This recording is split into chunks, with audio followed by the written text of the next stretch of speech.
Good morning, my dear students of grade 8. Today, inshallah, we're going to have our revision on Unit 1, Part 2. Okay, let's start our session today. The first word here, as you see on the screen, is ambitious. Ambitious. What does it mean, ambitious? Ambitious is the person who wants to do something and he puts it in his mind and he does it. He's a successful person. He's determined to be successful, rich, or powerful. Ambitious. He wants to be the best one in the world. This is the word ambitious. The next word in the same slide is caring. What does it mean, caring? Caring is a kind, helpful, and a good person. He is kind to you, he's helpful to you, he's showing you that he cares about other people and he cares about you. That's the caring person. And of course, you know that ambitious and caring are adjectives. So I use them to describe people. The next word is childish. Childish. What does it mean, childish? Childish, it's behaving in a stupid or silly way. So can I tell you an example? It's like to say, Muhammad, please stop this childish behavior. Stop your childish behaviors. The next word is creative. Creative means having the skill and the ability to produce something new. Creative. Like when you watch the advertisements on the TV, especially Vodafone, Orange, and so on, you think that they are super creative. How do they get with that creative ideas and creative things on advertisements? So the people are creative. The advertisement is creative.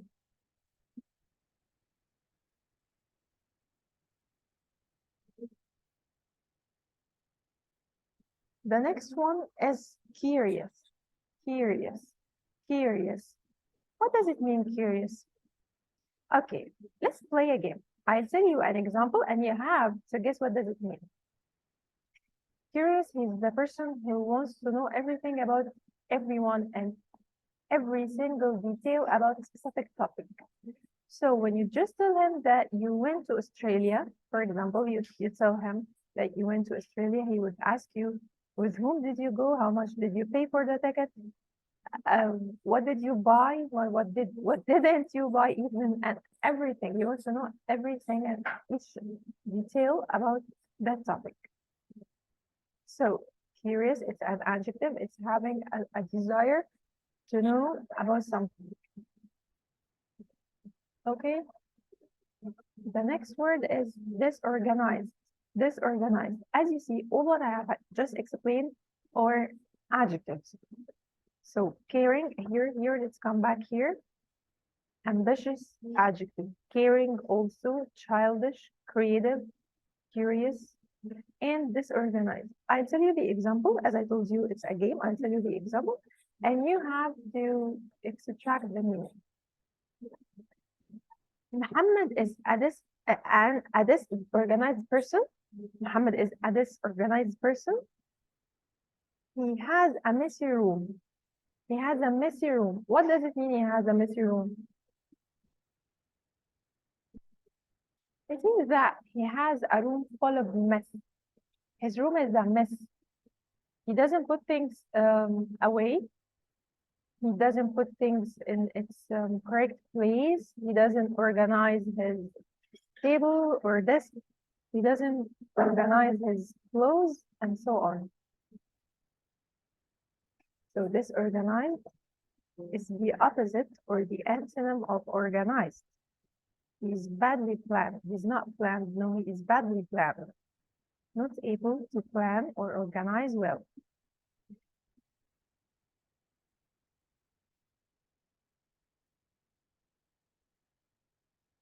Next, easygoing.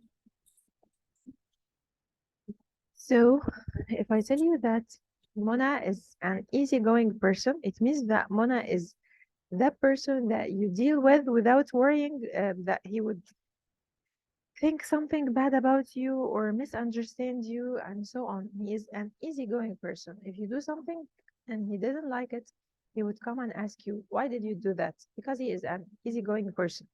He doesn't get upset easily. He doesn't cut off the relationship easily.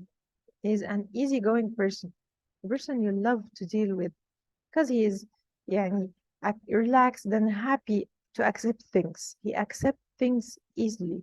Whatever excuses you give him, he would accept it easily without getting angry. Next, forgetful, forgetful, forgetful. And it's also an adjective. Forgetful, I say it about the person who forgets a lot, often forgetting things. Are you guys a forgetful person? Are you? I'm kinda a forgetful person. Let's move to phrasal verbs. What does it mean, phrasal verbs? I told you before, phrasal verbs mean it's a verb, the regular verb that you know, but it's followed by a specific things that change the whole meaning. For example, clear away. I know what does it mean clear, but clear away has another meaning away from clear. As you see here, get along. Get is it has a meaning, but get along it has another meaning. Drive, drive it has a meaning. Drive somebody crazy, it has another meaning, but it's not a phrasal verb. Someone asked me this, Miss, drive somebody is a phrasal verb? No, it's not a phrasal verb. Phrasal verbs is a verb followed by preposition. A verb followed by preposition. Let's explain them. Clear away is to remove something because it's not wanted or needed. If I told you now to clear away your desk, it means that I don't want anything on the desk.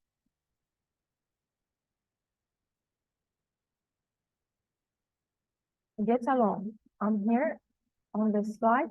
Get along. If people get along, they like each other. If people get along, they like each other and are friendly to each other. So if this is your first day at school, again, if this is your first day at school and you need to get new friends, but you are somehow afraid of knowing another people and going there and say, hi, I'd like to know you, I'd like to be your friend. What if all your fears are down and suddenly you find the people friendly and you want to be with them and actually you get along with them? What does it mean to get along with them? Get along with them on your first day of school, you get along with people. It means that you became friends. You started like each other and being friendly with each other.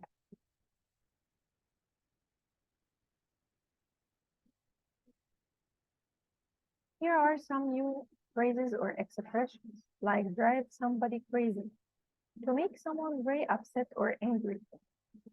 Let me give you an example. Stop doing this, you drive me crazy. Stop doing this, you drive me crazy. What does it mean?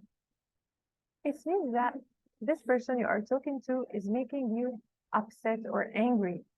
This person is driving you crazy. It means that he's making you very upset or angry.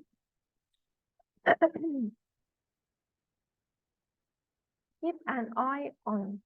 Keep an eye on. What does it mean to keep an eye on? To take care of somebody or something. Like when you are away, your neighbor would keep an eye on your house, maybe to save it from the thieves. Keep an eye on to take care of somebody or something.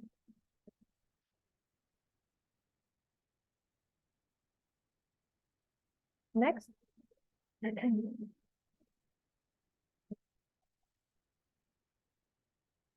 To drop somebody a line means to write a short letter to someone. It's to write a short letter to someone. So you can use this phrase to tell your friend to write a message to you. Maybe it can come with messages also. So you can tell your friend when you are home or when you get home, just please drop me a line. It means you're asking her or him to write a short message to you. Okay, keep in touch. Keep in touch. This is the phrase. Let's mix it up. It's okay. To continue to talk or to write someone. What does it mean? If you have a friend here in Egypt and she's traveling away to America, I want to tell her to still be your friend for the rest of your lives. I want her to tell you her news, what's happening in her new life, and so on. You want to keep in touch with her. In this case, you want to keep in touch with her. In this case, you want to keep in touch with her. You're asking her to keep in touch. It means you're asking her to continue to talk or to write to you. Look after. What does it mean to look after? I know that you deeply know this. It's super easy and you have had this since you were in grade 3 maybe. Look after is to take care of something or someone. I'll give you some examples. If your mother is going away and she's asking you to look after your sister, it means she's asking you to take care of her, to put your eyes on her, to keep an eye on her. Keep an eye on here. To keep an eye on is to take care of somebody or something.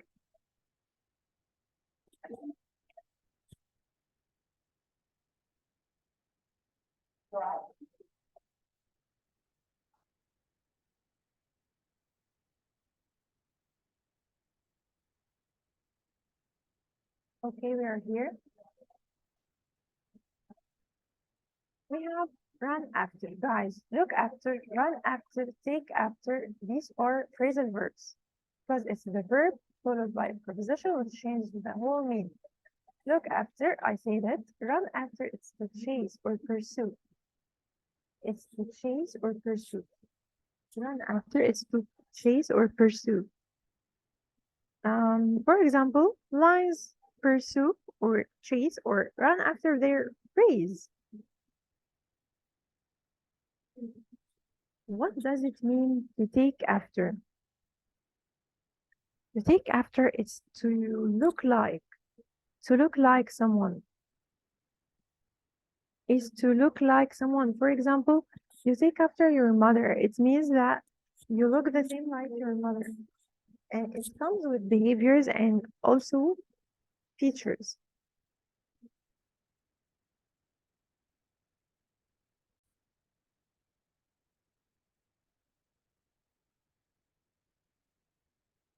So take after is to resemble, or to look like somebody in behaviors and in facial features. Not only in behaviors, but also facial features. Like you look like your mother, you take after your mother. I can tell you that you eat the same way like your father with your left hand. You take after your father. Take after here, it means that you have the same behaviors as your father.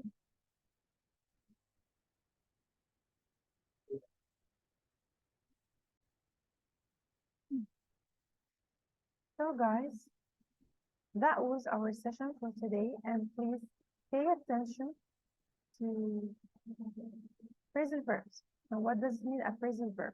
Pay so much attention to phrasal verbs, as I told you before. It's a verb that is followed by preposition. It changes the whole meaning. See you next time, inshallah.